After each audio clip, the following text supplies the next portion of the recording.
मकाम और ओहदे दुनिया में जाते हैं। हमारा मकसद सिर्फ रज़ाए इलाही है।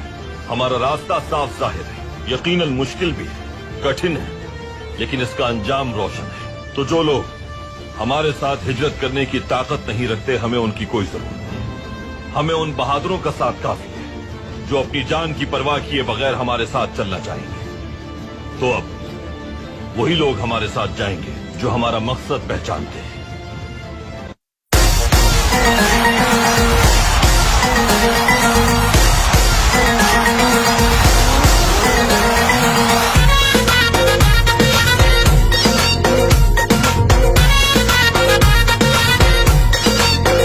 जागो जागो ऐ जवानो, सियासत दे मैदान ची कब